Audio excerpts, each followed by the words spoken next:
Buenas noches a todos y como prometí ayer, vamos a hablar hoy, vamos a continuar con la historia de Rabbi Akiva, pero en esta ocasión me voy a salir de tal vez de mi costumbre y mi línea y voy a dar una interpretación muy interesante que da la Kabbalah. De hecho, Rabbeinu Haim Vital, que fue el alumno predilecto de Lari, del famoso Rabbi Yitzhak Luria Ashkenazi, el gran cabalista. Y quiero antes hacer una pequeña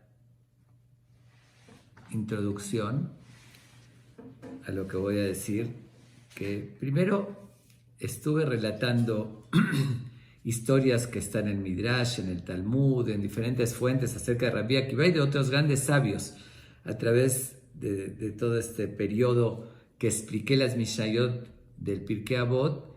Conté las historias, algunas se oyen, muy increíbles y fantasiosas, ¿no? Que hay personas que se les dificultaría aceptar estos conceptos. Bueno, quiero hacer aquí dos aclaraciones. Una, que yo estoy trayendo las fuentes, lo que se dice al respecto en las diferentes fuentes, y aclarar que todo lo que son relatos, Agadot, que están en los Midrashim, en el Talmud y todo eso, no forzosamente todo es literal. Se ha escrito que muchas veces hay cosas que se dijeron como metáforas o que se dijo por alguna razón de una manera dando un mensaje y tal vez no es exactamente literalmente como es así. Eso es en primer lugar. Entonces yo nada más me limito a transmitir, que será a hacerles llegar a ustedes esas fuentes, que obviamente la mayoría absoluta de lo que está escrito es tal cual como está escrito, pero alguna cosa que puede ser un poquito ilógica y demás, también no forzosamente se refiere literal, porque así son todas las Agadot. Una cosa son las leyes, las halajot, ahí sí se toma textualmente y literalmente. Lo que son, como dije, relatos y comentarios y explicaciones, no siempre es literal. Y dos, quiero aclarar que también en muchas cosas hay diferentes versiones. Yo hice una investigación y traje la versión más aceptada tal vez, pero tampoco es absoluto, porque es historia desde hace mucho tiempo y hay cosas que puede haber versiones diferentes. Así quiero aclarar que porque soy cuidadoso de tratar de transmitir cosas bien fundamentadas en la verdad, y hago esta aclaración que no me puedo responsabilizar de forma absoluta de que todo fue tal cual lo estoy transmitiendo, por el hecho de que hay versiones diferentes, como un ejemplo, algo que acabo de relatar hace poco, de la primera esposa que tuvo Rabbi Akiva y su primer hijo, que eso está en una versión de Avot de Rabbi Natán. No todos, la mayoría no traen esa historia. Lo encontré y explica lo que sí dice en el Talmud, que fue con su hijo a estudiar, y por otra parte menciona que inmediatamente que se casó se fue a estudiar, entonces da a entender que sí tuvo otro hijo y otra esposa. Un ejemplo, no lo digo, pero bueno, yo lo cuento como relato, quiero aclarando eso, que no todo es literal y no todo es absolutamente la versión que estoy contando. Eso es por una parte. Por otra parte, lo que voy a mencionar ahorita de la Kabbalah, que no acostumbra hacerlo porque también la Kabbalah es algo muy profundo, tiene metáforas, hay interpretaciones en la Kabbalah, no todo es así forzoso como se transmite, puede uno entenderlo diferente, puede ser una opinión.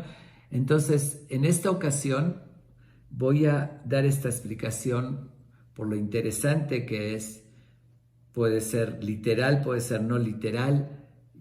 A mí se me hace que tiene mucho sentido, pero lo doy como incluso también es un ejemplo de una visión diferente y más profunda a muchas cosas que observamos en la historia, en el mundo, y que no entendemos.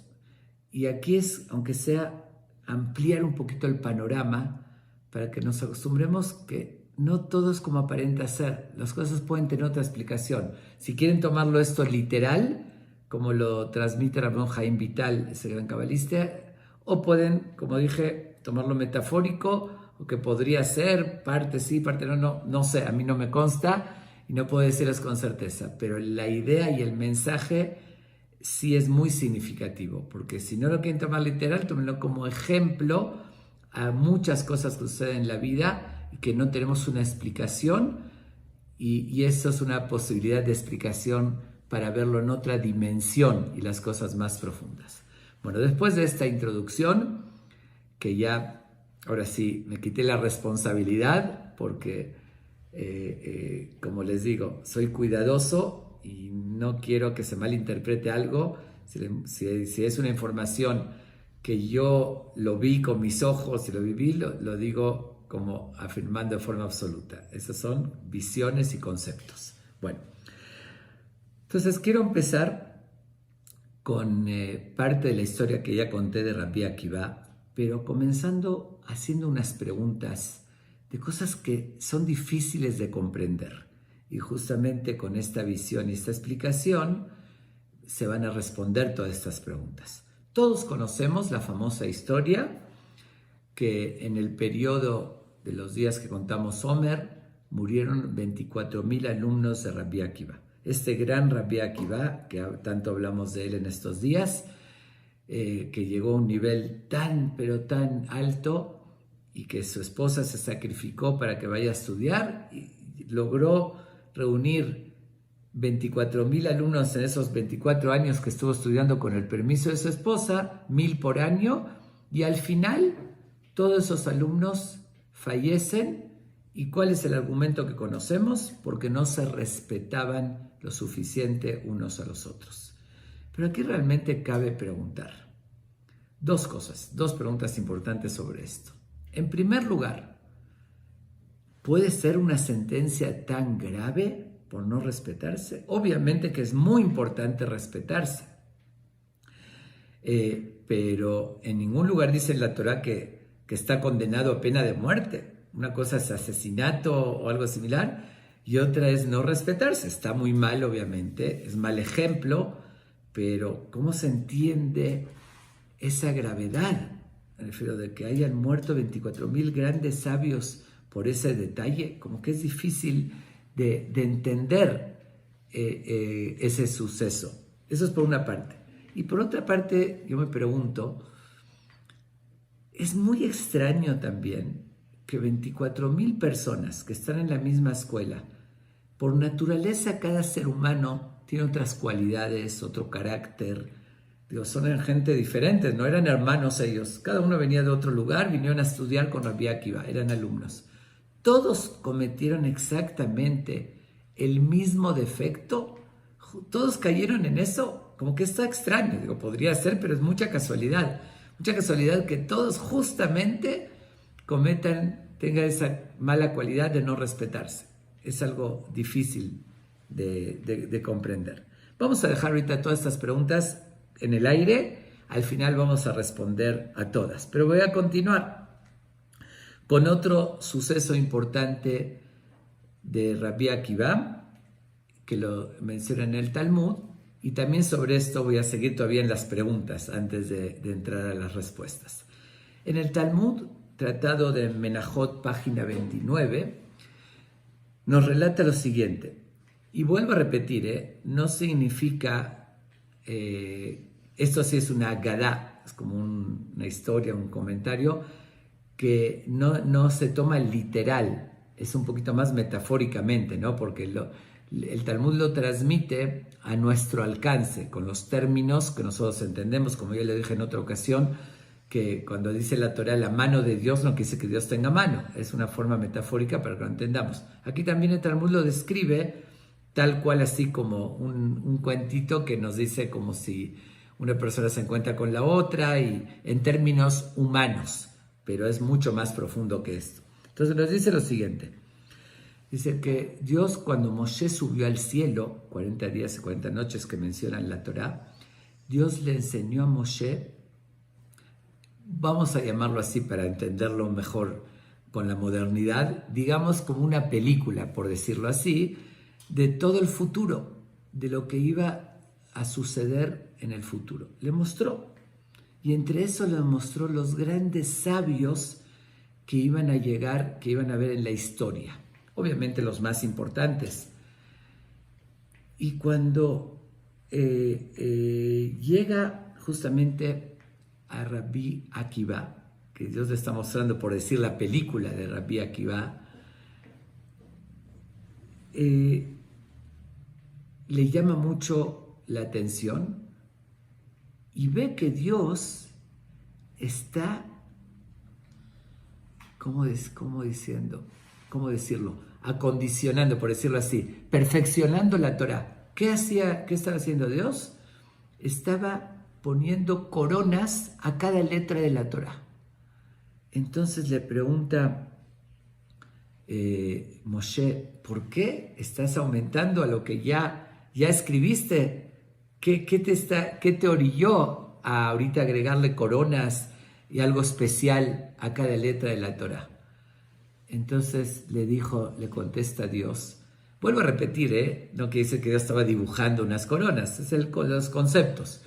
Le contesta Dios, ¿qué puedo hacer si mi hijo, este gran Rabbi Akiva, él se puso a analizar cada letra y le dio una explicación profunda y le puso coronas y así? Entonces yo tengo que seguir lo que él hizo, su obra. Ya lo adopté, lo que él estableció y lo que él profundizó, yo lo adopté. Le dice Moshe, como dije hace un momento, que se interesó más en él. A ver, quiero ver toda su vida. Quiero ver la película completa acerca de Rabbi Akiva. ¿Ok? Entonces, Dios le dice, siéntate ahí, por decir, donde lo llevó a la época que Rabbi Akiva estaba enseñando a sus alumnos cosas profundas.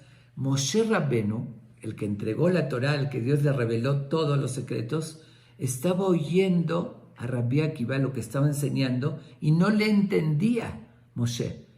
Dijo cosas porque él mismo no lo había estudiado eso, como dije. Dios mismo le estaba agregando cosas nuevas a las letras, por lo que llegó Rabbi Akiva.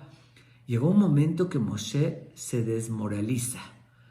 Dice, no puede ser que haya alguien, que yo soy el que entregué la Torá, yo soy el autor, no la inventó, transmisor de Dios, de todos los detalles, y alguien que conozca cosas que yo no conozco. Estaba desmoralizado, hasta que se quedó oyendo, y de repente ve que un alumno le hace una pregunta a Rabbi Akiva.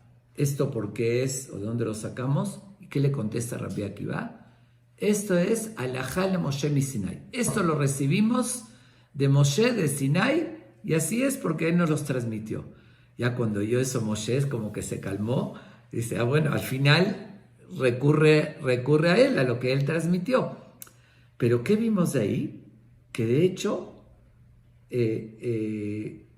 Moshe lo consideró hasta superior a él.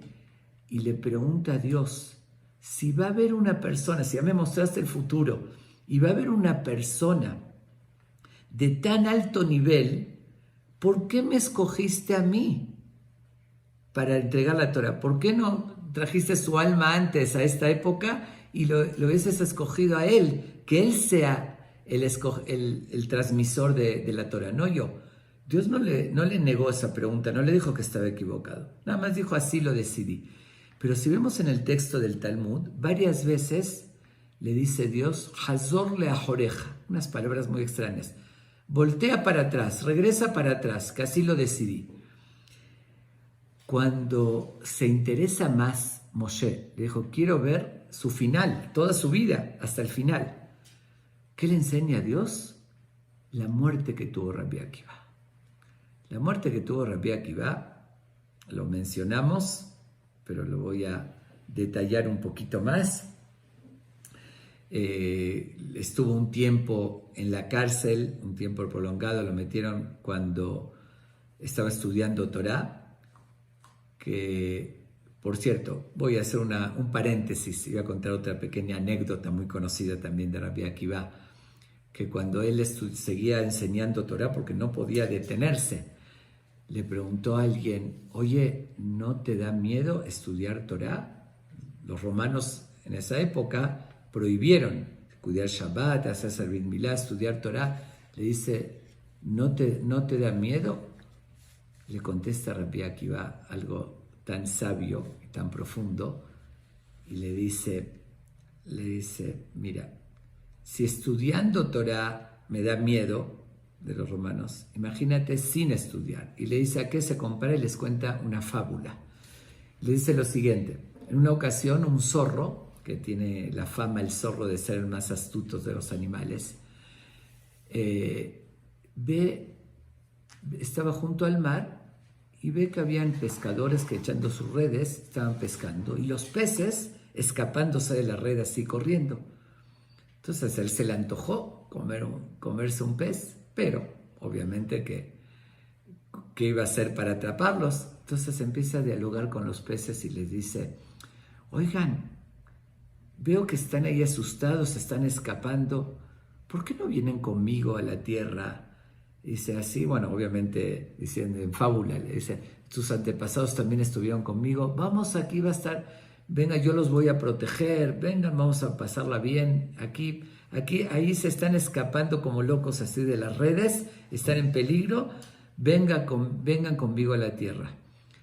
Entonces les dicen los peces al zorro, ¿sobre ti dicen que eres el más astuto de los animales? Realmente eres un tonto lo que nos estás diciendo. Tu argumento es ridículo. Si aquí, que estamos dentro del agua, que es nuestro oxígeno, igual estamos en peligro con las redes que nos quieren cazar, si salimos del agua a la tierra, donde no tenemos oxígeno, donde es una muerte segura, ahí vamos a estar mejor, ahí seguro que nos vamos a morir. Aquí todavía podemos escaparnos, ¿sabes? Igual estamos en peligro.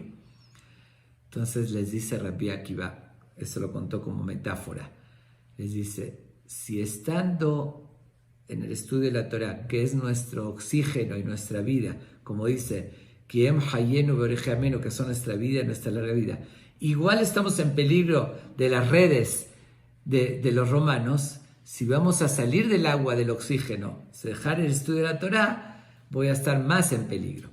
Obviamente quiero hacer un paréntesis, una aclaración que no se confunda.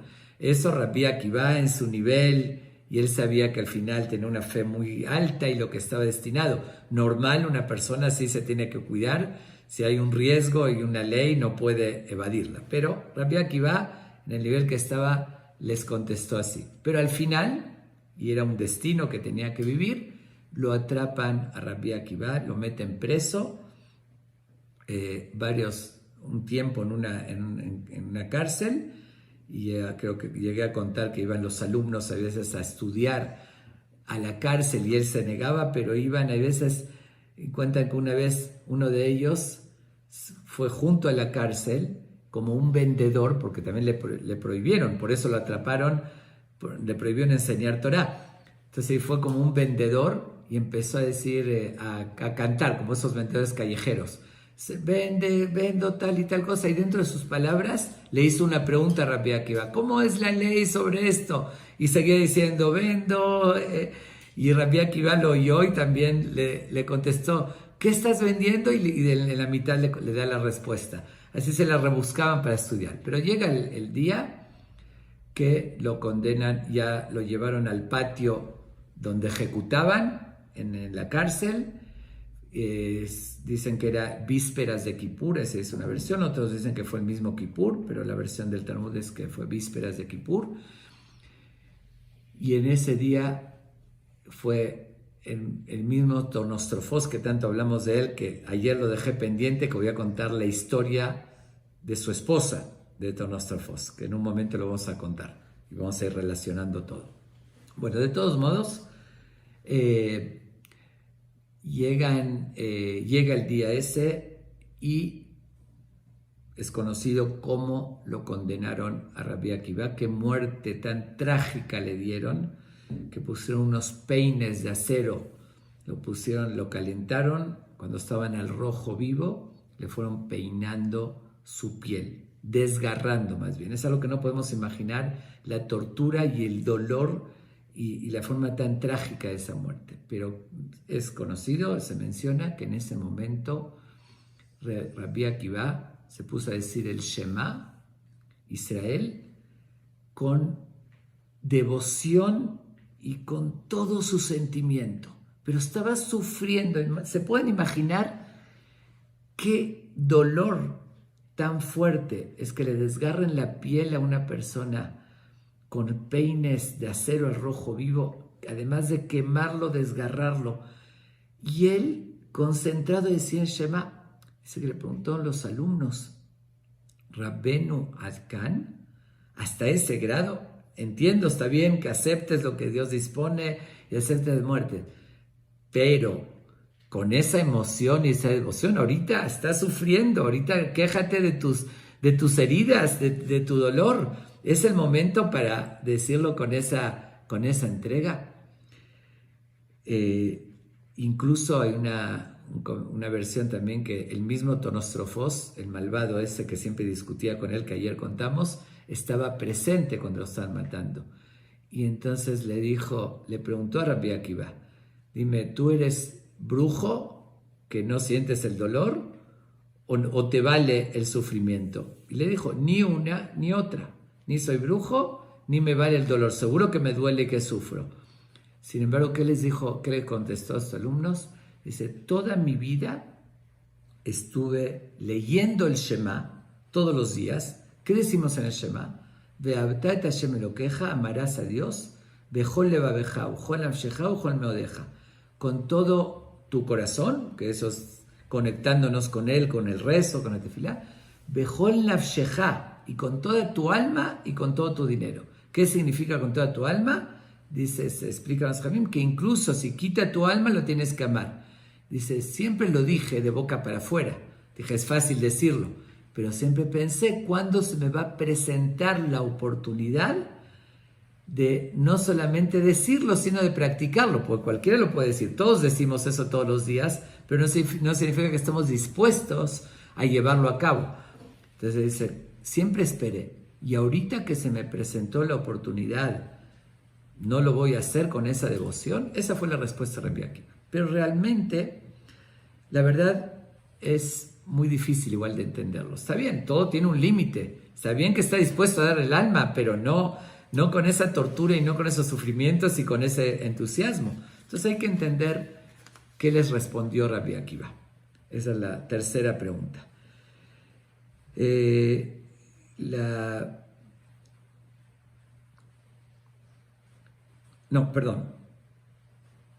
Perdón, esa es la cuarta pregunta. Hicimos 4 preguntas. 1, 2, que ¿por qué murieron? ¿Por qué algo tan trágico que hayan muerto los alumnos de Rabbi Akiva? La segunda pregunta fue, ¿cómo puede ser que coincidieron que todos no se respetaban?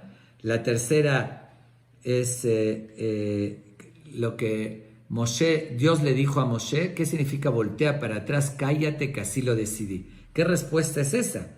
Muy extraña la respuesta y lo dejó sin respuesta también. Después que le preguntó, le dijo, Zot Torah vezot sejará, le dijo, esta es la Torah y esta es la recompensa. Así le preguntó Moshe a Dios, y Dios le contestó algo súper extraño.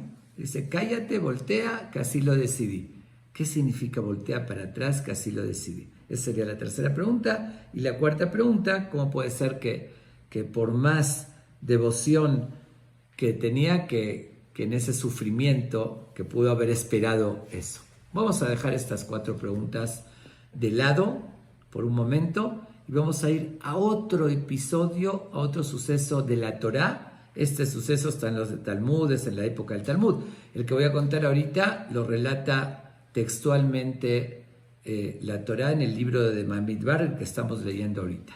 De hecho, en 2 semanas más lo vamos a leer esta historia. ¿Cuál es la historia? El famoso Balak, un rey de Moab, la Torá relata, que ve que el pueblo de Israel sale de Egipto, sale con toda la fuerza, el poder, que Dios derrota a los egipcios con milagros, las 10 plagas, se abre el mar y todo eso. Y entonces dijo, si lo tenemos que enfrentar, es un pueblo que tiene reglas metafísicas, que no son las reglas naturales, no es el poder natural. Entonces no lo vamos a poder vencer con armas, porque no son armas convencionales las que usa, son armas de Dios, que es el que Dios lo está protegiendo. Entonces dijo, ¿cómo podemos vencerlos? Se le ocurrió, si ellos usan armas no convencionales, que es milagrosas de Dios, voy a también a contratar a alguien que usa armas no convencionales. Y por eso contrata a Bilam, que era un profeta que hablaba con Dios y tenía esa visión. Dijo, vamos a contratar a él que maldiga al pueblo de Israel. Que los maldiga, también es un arma no convencional, algo sobrenatural, y así va a contrarrestar el poder sobrenatural que ellos tienen. Bueno, la Torá relata, es conocida la historia, que Bilam intenta maldecir al pueblo de Israel, Dios no se lo permite, de hecho le pidió permiso a Dios si podía ir a maldecirlos. Dios primero le negó, después le aceptó, le dijo, pero dejo que vayas, que acompañes al rey, a los emisarios del rey de Moab, pero lo que yo ponga en tu boca, eso es lo que vas a decir. Y así varias veces intentó maldecirlos y le salía bendiciones de la boca. Ok. Cuando vio que no lo logró, el rey estaba muy decepcionado, que lo defraudó, le ofreció riquezas increíbles, grandísimas, pero al final no pudo. Entonces, ¿qué hizo Bilam? Le da un consejo al rey de Moab. Le dice, con maldición no pude vencerlos, pero yo tengo un secreto, te voy a revelar un secreto, que si quieres vencerlos, haz que Dios se enoje con ellos. Y para eso, hazlos pecar, hazlos que caigan en la tentación, y de esa manera lo vas a poder vencer. Dios mismo se va a enojar con ellos y así los vas a poder vencer. Y se les ocurrió y analizaron y se hicieron un plan, unas ideas. Reclutaron, en vez de soldados para ir a luchar, reclutaron a las mujeres moabitas, las más guapas. Buscaron mujeres jóvenes, muy guapas, y ahí relata el Midrash que, bueno, la Torá dice que el pueblo de Israel pecó con ellas, no describe los detalles. Relata el Midrash que les ofrecieron cordialmente, que como estaban en el desierto, en el camino, pasaban cerca de ellos, que les van a vender artesanías, por decirlo así, de lo que ellos pusieron como puestitos en el desierto, que le estaban ofreciendo, y en los puestitos alguien entraba a comprar o a ver qué vendían. Había una mujer guapa que lo empezaba a seducir, el hombre, y así los llevaba. Pero no solamente eso, no solamente que cayeron muchísimos en esa trampa y pecaron con las hijas, con las moabitas, sino que además los incitaron a idolatrar. Dice, entraron en la perversión y además idolatría, lo que se llama Baal Peor. No quiero ahorita entrar en el, que es algo un poquito difícil de entender qué tipo de idolatría era, una idolatría muy rara, muy extraña, pero no quiero prolongarme porque no voy a alcanzar con la historia de Rabbi Akiva y la explicación cabalística que les quiero transmitir. Pero bueno, la cosa es que, ok, está bien, son seres humanos, con debilidades, y cayeron. Pero lo más sorprendente de todos fue uno de ellos, un líder muy importante que también cayó en la trampa. ¿Quién era? Se llamaba Zimbri ben Salú. Era jefe de la tribu de Shimón. Habían 12 tribus. Los puestos más importantes que había en el pueblo de Israel en ese entonces eran Moshe y Aarón. Moshe era como el rey, Aarón el Cohen Gadol, el sacerdote supremo, y después de ellos, lo que seguía en jerarquía eran los 12 jefes de tribus. Quiere decir, era el tercer puesto más importante en todo el pueblo.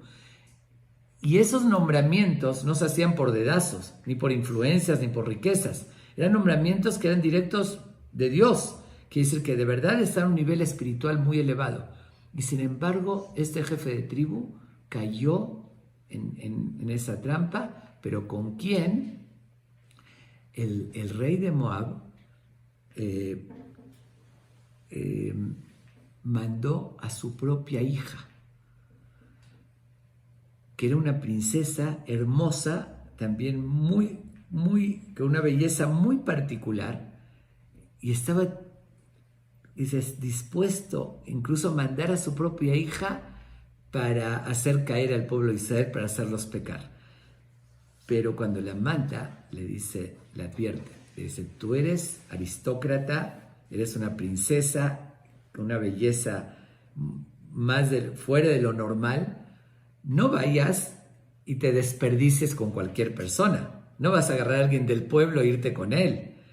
Tú tienes que buscar a los líderes más importantes, trata de seducir a Moshe y a Aarón, que serán los jefes más importantes, para que Dios se enoje con ellos, para hacerlos caer. Ve a seducir a los más importantes. Obviamente que ella no se podía acercar a Moshe y a Aarón, pero sin embargo se topó con este jefe de tribus de Zimri ben Salú, y él sí cayó bajo sus encantos. Y no solamente que cayó, se degradó tanto que lo hizo públicamente. Hasta más, comenta que fue frente a Moshe y a Aarón con ella, con esa princesa, y como que a retarlos, ¿no? Decir: ¿me puedo casar con ella o me puedo estar con ella? Y le dice: no. Le dice: ¿y tú te casaste con la hija de Yitro? Bueno, fue a molestar, pero frente a todo el pueblo. Y él, como él era un gran líder, tuvo 24,000 personas de su tribu que lo siguieron, y todos cayeron pecando, idolatrando, se fueron con las mujeres moabitas, y él liderando a todos. Y en la Torá relata que llegó Pinjas, nieto de Aarón a Cohen, y con una espada los mató, quise decir, vengando por Dios. Bueno, eso es la historia, no quiero entrar ahorita en detalles. Digo, hay que entender el contexto, porque fue mucho Hilul Hashem, profanar el nombre de Dios, y él tomó esa iniciativa, pero no quiero entrar ahorita en la explicación de eso. ¿Okay? Esa es la historia a grandes rasgos que nos relata la Torá. Vimos dos historias. Por una parte la de Rabbi Akiva, y por otra parte, mucho tiempo antes, la de este jefe de tribus de Zimri ben Salú y sus seguidores. Nos dice este gran cabalista, el Rabbi Chaim Vital, en nombre de Lari, que este jefe de tribu, después de muchos años, reencarnó en Rabbi Akiva. No quiero entrar tampoco en el tema de reencarnación, porque es un tema muy también complejo, profundo. Algunos lo aceptan literal, otros no, pero yo se los paso al costo, como si voy a dar esta explicación, y como les dije, cada uno como lo tome, si se acepta o no, más que todo es el concepto y cómo todo encaja, embona perfectamente. Entonces se explica qué quiere decir reencarnó, que su alma, después de muchos años, volvió a nacer en el cuerpo de Rabbi Akiva. Puede ser una parte del alma, lo que se llama nitzos, que es algo también que no entendemos. El alma se comparó a la vela y se divide. Bueno, de todos modos, a veces una parte entra en un cuerpo para corregir algo. Y no solamente eso, las 24,000 personas que se mencionan en la Torá, esos seguidores de este jefe de tribu, que pecaron con las moabitas e idolatraron, la Torá menciona que mandó Dios una epidemia y murieron esas 24,000 personas en una epidemia. Entonces, según esta visión cabalística, esas 24,000 personas que menciona la Torá reencarnaron en estos 24,000 alumnos de Rabbi Akiva. Que decir, aquí se repitió una historia, pero de forma totalmente diferente. Vamos a ver una y otra para ir armando, hilando cabos, por decirlo así, ¿no? Según este concepto. Zimri ben Salú, este jefe de tribu, él estaba en el nivel más alto, en todos los aspectos. Como dije, la tercera persona de categoría después de Moshe y Aarón, que es él y sus compañeros o los otros jefes de tribus, pero el tercer puesto de importancia. ¿Se imaginan qué nivel espiritual? Era aristócrata, él tenía ascendencia desde Jacob, de forma directa, descendiente de Jacob. Tenía todo, estaba en lo más alto y terminó en lo más bajo que podía haber. dice, pecando públicamente, profanando el nombre de Dios, idolatrando, dice, frente a todos, se degradó a lo más bajo, de lo más alto a lo más bajo. Rabbi Akiva, que según esa versión, reencarna Rabbi Akiva para corregir ese error, fue totalmente lo contrario. Rabbi Akiva empezó de lo más bajo, como ya lo relatamos. Rabbi Akiva era ignorante, un campesino, no tenía aristocracia, no tenía familia, su papá no tenía una ascendencia aristocrática del pueblo de Israel, su papá fue un converso, ya contamos la historia. Empezó de lo más bajo, que al margen nos da una lección impresionante Rabbi Akiva, que nadie puede usar como pretexto: yo no tengo familia, no tengo ejemplo de la familia, yo no tengo dinero, yo no tengo conocimientos. Todas esas adversidades se pueden superar, y está la prueba de Rabbi Akiva. Quedó huérfano a los 2 años, no venía de ascendencia, era pobre, no tenía hasta los 40 años, no tenía conocimientos, superó todo eso, igual uno puede llegar. Bueno, empezó de lo más bajo y terminó en lo más alto que puede haber. Lo opuesto a Zimri Ben Salú. El otro murió profanando el nombre de Dios al máximo, y él murió santificando el nombre de Dios. ¿Se imaginan qué ejemplo, qué demostración de convicción total de la fe en Dios, demostrando de que aunque lo están torturando, él está diciendo el Shema Israel, la fortaleza, el ejemplo, no podía haber algo más grande. Pero justamente él tenía que corregir la forma que murió en su vida pasada, con lo opuesto, muriendo, ahora sí santificando el nombre de Dios. ¿Por quién cayó Zimri Ben Salú, este jefe de tribu? Por debilidad, por una mujer, que sin echarle la culpa a la mujer, porque aquí al contrario, en Rabbi Akiva fue una mujer lo que lo llevó a lo más alto. Dice, fue él que tuvo esa debilidad. Dice, por una mujer se degradó y fue a lo más bajo que puede haber. Rabbi Akiva exactamente lo contrario. Fue también por una mujer, Zimri Ben Salú, el que dijimos, Rabbi Akiva, su esposa, ya contamos la historia, Rachel, que le dijo a sus alumnos: todo lo que yo tengo y lo que ustedes tienen no me pertenece a mí. Todo es gracias a Rachel, a su esposa, que ella se casó con él con la condición que vaya a estudiar. Ella le dio la fuerza, lo incitó. Ya relatamos la historia de Rachel, si recuerdan, bueno, los que estuvieron oyendo, ¿no?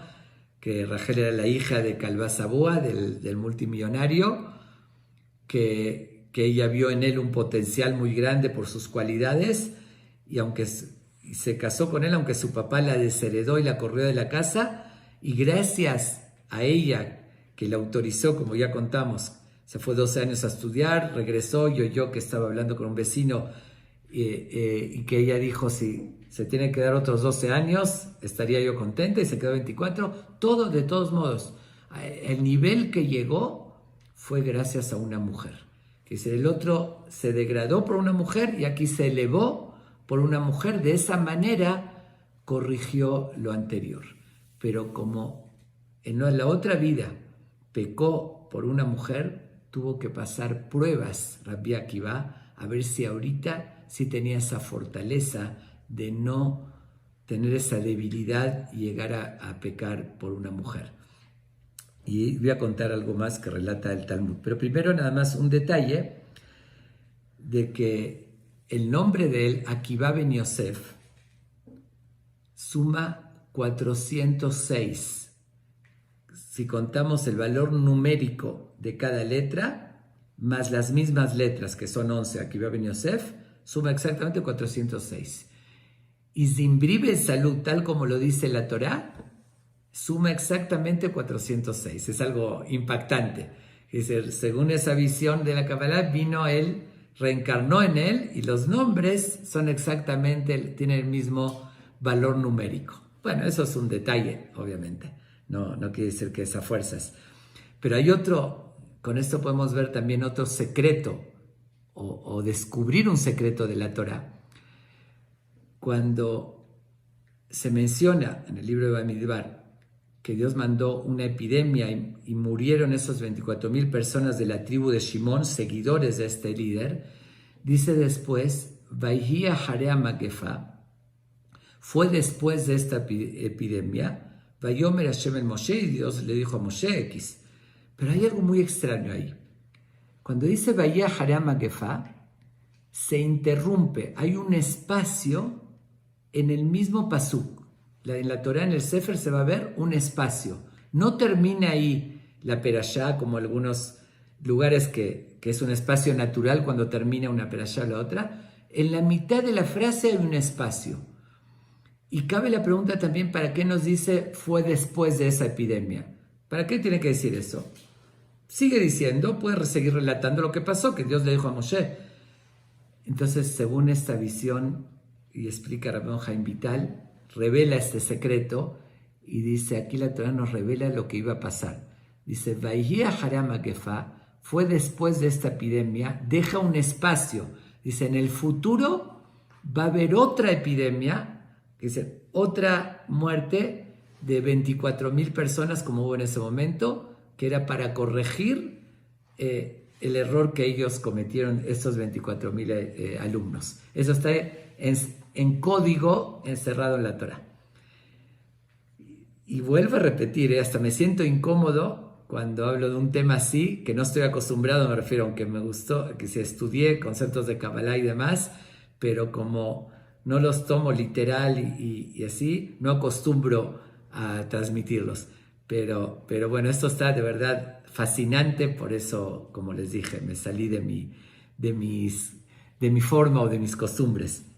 Ok, continuemos.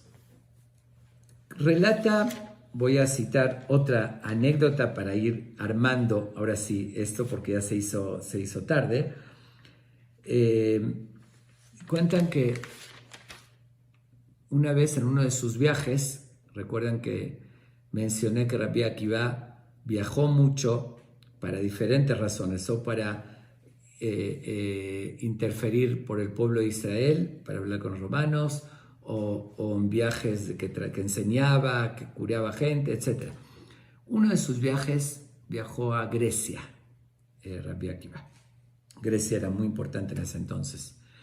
Se enteraron que iba a llegar, Rabbi Akiva era de renombre a nivel mundial, y alguien le dice al gobernador o al dirigente del lugar donde iba a llegar de Grecia, le dice, el que va a llegar es una persona de un nivel espiritual impresionante, una sabiduría y un nivel espiritual, y él además, algo que ellos no podían entender, dice, es una persona que no se deja seducir, puede ver una mujer guapísima y para nada, a él no le hace ningún efecto y se sigue de largo como si nada.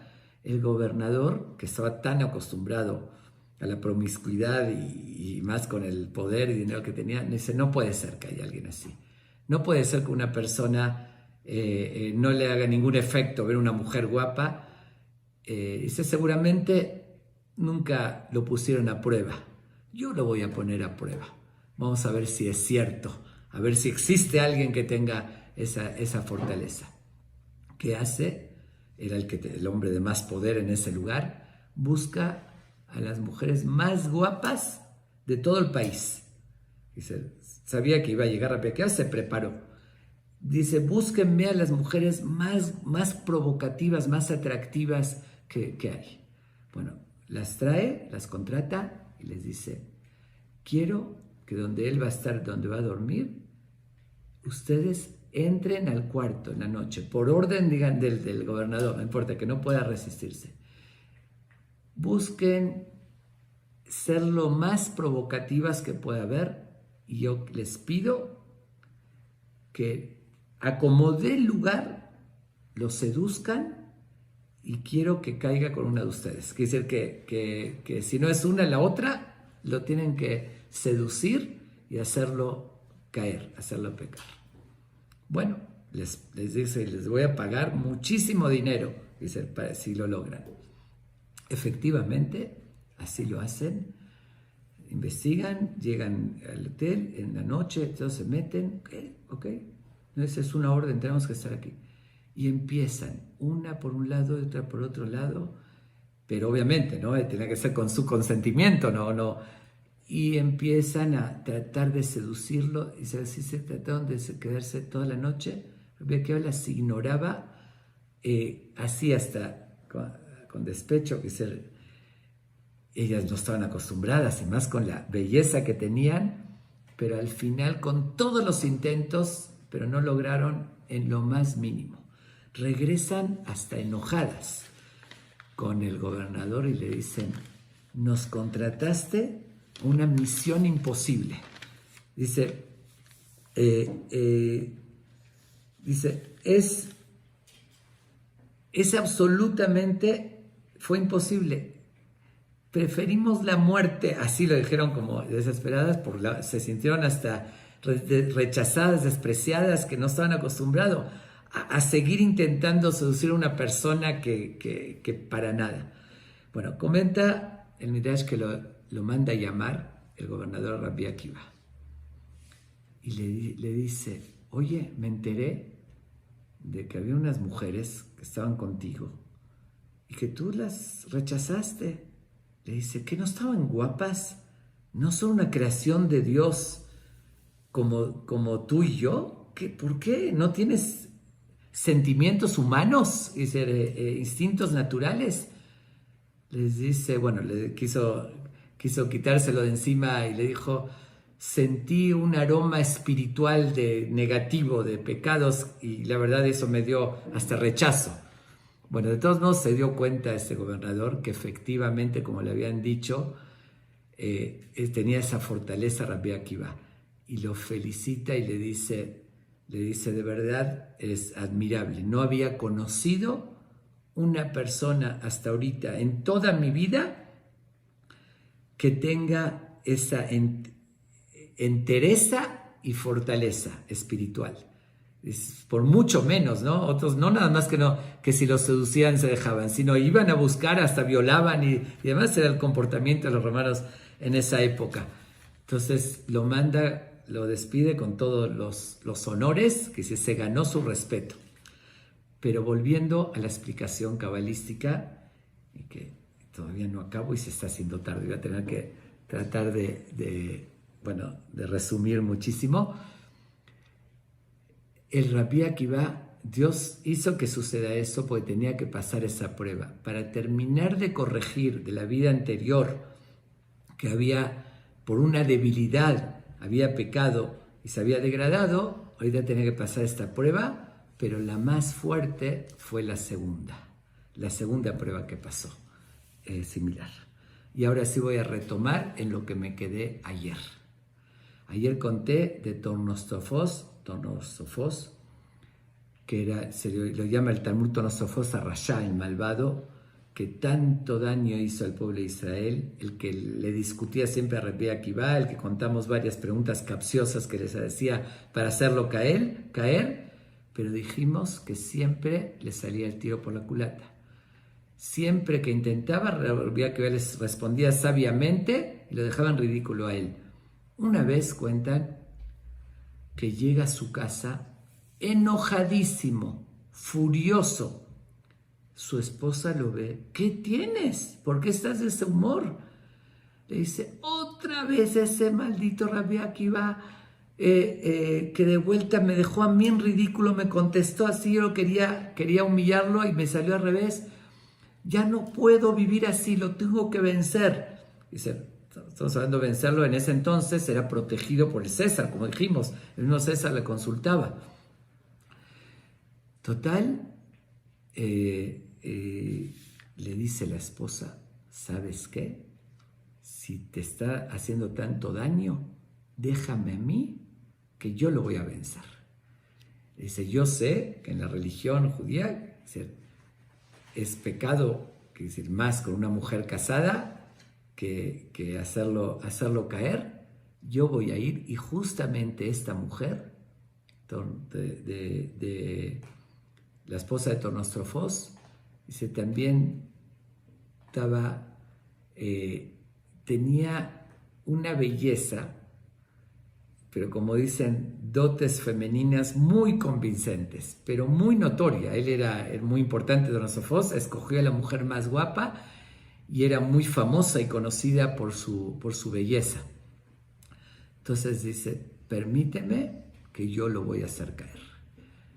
Esa mujer lo que hace es investigar a dónde lo podía encontrar a solas. Ya saben, con espionaje ven hacia dónde, cuál era la rutina de Rabbi Akiva, dónde iba y dónde en algún momento lo podía encontrar totalmente a solas.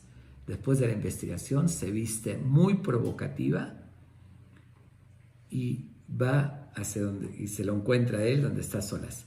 Rabbi Akiva la conocía porque cuando estaba con el César, cuando iba con él, estaba él y sabía él y su esposa, y sabía también la importancia, lo importante que eran. Ellos sacaban decretos. Entonces Rabbi Akiva, cuando la ve así llegar y la ve que está caminando provocativa y además acercándosele de una forma que era evidente que lo quería provocar, y de verdad era algo muy, muy llamativo. Es decir, llamaba mucho la atención. En esos momentos Rabbi Akiva reacciona de una forma muy extraña. Dice, reaccionó haciendo 3 cosas. La primera, escupe en el piso. La segunda, después llora y después se ríe. Parecía loco. Dice, pero fuera de esas reacciones se queda indiferente. No, como si nada, como si no vio nada, como decir, no le hizo ningún efecto. Dice, obviamente que no se dejó seducir.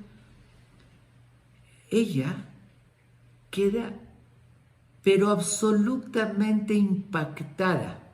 Estaba tan acostumbrada que cuando salía a la calle todos volteaban a verla.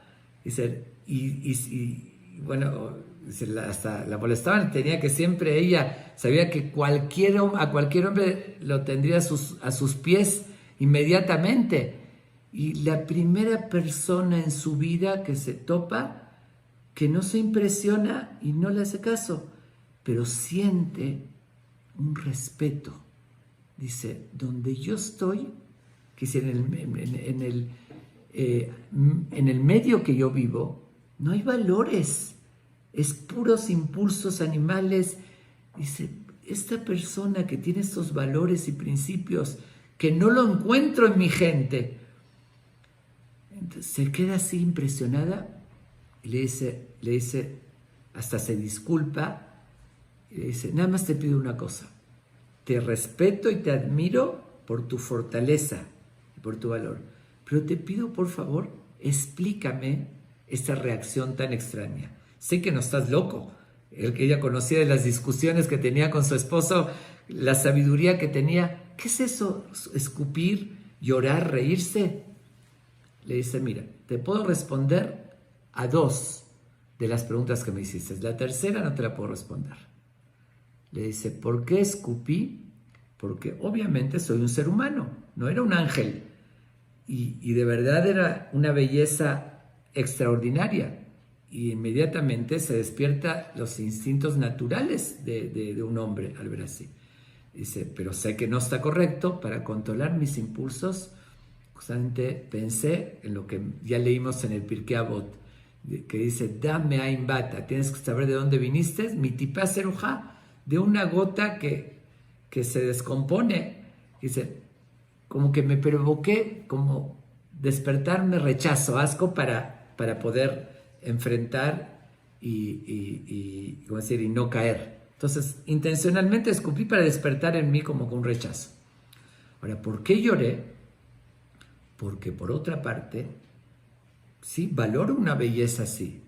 Y lloré, me dio tristeza, que una belleza así, dice, vi que estás mal utilizando la belleza, que quería seducirlo, y por otra parte, al final ese cuerpo tan bonito va a terminar en la tierra, y sentía angustia, que no está valorado, y así.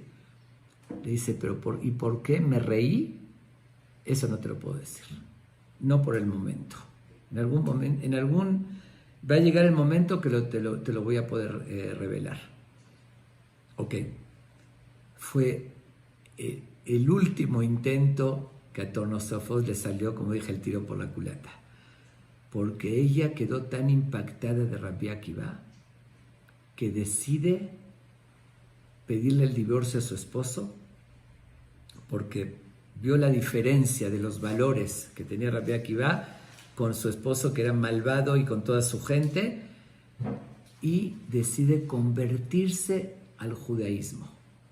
Se convierte al judaísmo y al final, eso es lo impresionante, termina casándose con Rabbi Akiva, porque después muere su esposa Rachel y ella sintió tanto acercamiento a la religión de convencimiento, y se casa con él. Cuando se casa con él, le dice, ahorita sí te puedo revelar por qué me reí. Porque vi lo que se llama Ruach HaKodesh, con esa inspiración divina. Ya escribía que iba en un nivel tan alto que pudo ver que ella lo quiso provocar y al final iba a terminar casándose con él. Entonces por eso se rió. Dice, ahorita quieres hacerme daño y al final te vas a casar conmigo. Entonces dice, ahorita sí te puedo revelar por qué me reí. Híjoles, perdón, me pido disculpas. No lo quiero dejar sin acabar, sin concluir. Ya voy a tratar, pero ahora sí fue récord de que nos extendimos. Pero esto es algo de verdad muy especial y yo creo que lo amerita. Bueno, total, dice Rabbi Haim Vital, dice esta visión cabalística, que esta mujer, la esposa de Tornostrofos, también reencarnó en esa princesa Cosbi Batzur, que era la hija del rey de Moab, y justamente reencarnó para volverlo a probar, y esta vez, que al no caer, que se case con ella bien, según la ley, como debe ser, y de esa manera terminar de corregir el error que había pecado en la vida anterior. Por eso, primero fue como fue antes una princesa, dice esposa, ¿sí? Trató de seducirlo, al final ella por convicción se convierte y se casa con él y tienen relaciones de forma permitida y correcta. Entonces tuvo que presentarse la misma escena. Ahorita vamos a entender el final de Rabbi Akiva, lo que preguntamos, qué significa eso que dijo, y vamos a responder las 4 preguntas que hicimos al principio. Ok. Terminando con Rabbi Akiva, y ahorita paso a los alumnos. Dijimos que Moshe Rabbenu le preguntó a Dios, cuando vio la muerte trágica que tuvo, le dijo, Zot Torah be'zot sejará, esta es el estudio de Torah, el nivel que llegó, y esta es la recompensa. ¿Y qué le dijo Dios? Voltea para atrás y cállate, que así lo decidí. Que dijimos es una respuesta incomprensible. Lo que le dijo Dios, voltea para atrás, ve qué tuvo que venir a corregir. Ahí no lo puedes entender, viendo esa muerte trágica no puedes entender, pero voltea para atrás, ve a Zimri Ben Salú, este jefe de tribu de Shimón, cómo se degradó del nivel más alto, y en una persona de esa categoría no se podía aceptar. Dios le dio otra oportunidad para que corrija eso.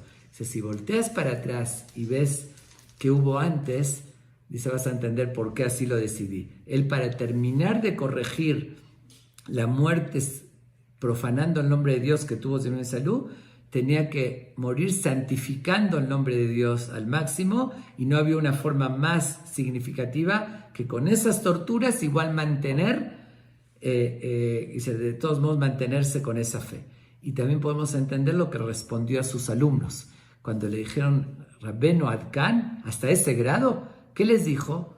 Toda mi vida estuve esperando cuándo se me va a presentar este momento, y ahorita que se me presentó no lo voy a hacer. ¿A qué se refirió? que él llegó en cierto nivel de su vida donde ya supo, que al principio no lo sabía porque si no, no sería prueba, pero entendió que vino reencarnando y que tenía que arreglar eso. Entonces él sabía que para terminar de corregirlo tenía que tener una muerte santificando el nombre de Dios. Por eso les dijo, y preguntamos, no puede ser que quiera sufrimiento y demás. Dijo, estuve esperando este momento, tener la oportunidad de que a pesar del dolor santificar el nombre de Dios y así voy a terminar de corregir lo anterior y llegar al más alto nivel del Gan Eden, como relata el mismo el Talmud, que salió un eco también, dijo, Rabbi Akiva está llegando, que se va a llegar al más alto nivel del Gan Eden. Con eso respondemos las preguntas que hicimos, pero vamos a los 24.000 alumnos. Los 24.000 alumnos también reencarnaron, con eso podemos entender por qué tuvieron esa muerte, porque tenían que corregir, la vez pasada murieron pecando y demás, ahorita tenían que morir como alumnos de Rabbi Akiva, como grandes sabios. ¿Por qué no se respetaron? Y aquí hay un secreto en la psicología del ser humano, bueno, más bien un secreto en la metafísica, ¿no? Que lo dice la Kabbalah. A veces nos llega a suceder que vemos a una persona y decimos, ay, me cae bien pero alguien que ni conocemos. Igual uno siente, me hizo clic. Y ahí vemos una persona y decir, me cae mal. Pero no hay ninguna razón para eso. No tenemos por qué decir que me cae mal, no te hizo nada. Explica, según la Kabbalah, de que eso se relaciona con los orígenes del alma. Hay veces almas relacionadas en otra vida que hay una conexión negativa o positiva, que explica así, cuando hay veces uno sin conocer le cae bien, puede ser que hay una conexión de las almas, o viceversa. Hay un rechazo porque algo pasó en otra vida que provoca ese rechazo. Es un concepto también profundo, digo, no puedo afirmar que así sea absolutamente, pero es una idea que dice la Kabbalah. Entonces con eso lo explica la última pregunta que habíamos hecho. ¿Cómo puede ser que 24.000 alumnos caigan en el mismo error? Todos justo cometiendo ese error de no respetarse unos a los otros, cada uno tiene cualidades diferentes. Dice que el fondo, así como le expliqué, que a veces uno dice me cae mal sin saber por qué, el fondo era porque en la vida anterior todos habían cometido adulterio, pecado y idolatría. Entonces había algo que no sabían ni por qué, que no se podían respetar, porque había como un rechazo, como si tú eres un ham, pero algo en el interior le decía que era de la vida anterior, que provocaba ese rechazo.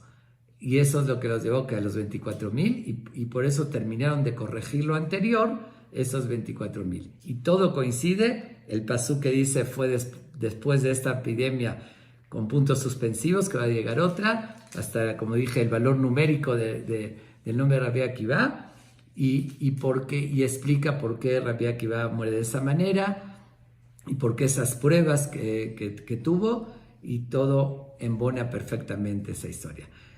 A mí se me hace una explicación muy interesante, y como digo, que sea totalmente cierto o que no, pero tomémoslo por lo menos como un ejemplo de que las cosas a veces no las entendemos, pero llegan a tener un gran sentido en lo más profundo que a veces nosotros no tenemos la capacidad de ver. Les agradezco la atención, me disculpo que hoy me extendí más de lo normal, y la verdad quería continuar con la historia de Rabbi Akiva, que no acaba, pero bueno, mañana aunque sea los últimos detalles para cerrar, y continuamos con la siguiente, ahora sí con la siguiente Mishnah, porque si no, no acabaríamos nunca. Agradezco la atención y una vez más repito que esto no es tan sencillo que ser de tomarlo. Yo lo estoy transmitiendo, como dije, al costo de lo que está enfocado. Muchas gracias por la atención y nos vemos mañana a las 8. Voy a dedicarlo en memoria. En esta ocasión, el estudio también quiero dedicarlo particularmente